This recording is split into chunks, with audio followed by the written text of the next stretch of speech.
All right, guys, welcome. This is your repatterning movement for shoulder cars. This is going to look exactly like the same movement you did for the test. And if your shoulders are one of the key target areas, then this absolutely should be one of the 3 movements that you focus on over the next several weeks to repattern that range of movement in the shoulder joint.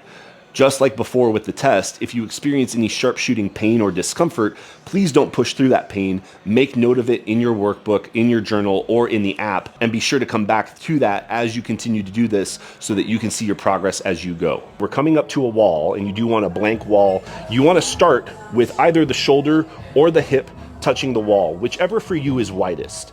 That's point number 1. Point number 2 is we want to keep the shoulders and the hips square to the front through this whole range of motion. If we can't, then that is a fail, and we want to make note of that.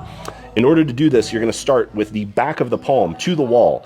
As we start, stand up nice and tall. Make sure we're in a nice neutral posture, head up, chest up. And from here, we're going to go very slowly as we raise that arm up to overhead. Again, shoulder touching the wall or hip touching the wall, shoulders and hips square. Once we reach the top of that overhead position, we're going to turn the hand over so the palm is to the wall, and we're going to begin working back behind us.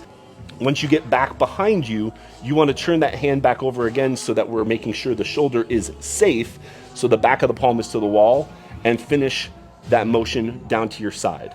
You also want to do this movement in reverse. So again, starting with the back of the palm to the wall, working behind you until we get parallel with the floor, rotate the palm to the wall, come up into that overhead position, rotate the palm again so the back of the palm is to the wall, and come back down into starting. Do this bare minimum once each shoulder. I would like you to do it twice. Once working through it just to understand the motion, the second time to pay even more attention to the finer sticking points that you might have. Now that you've completed the repatterning movement for your shoulders, please move on to the active control and the tension control movements for shoulders that you've picked for the next several weeks of your program. It's really funny. What's up? If you stay in the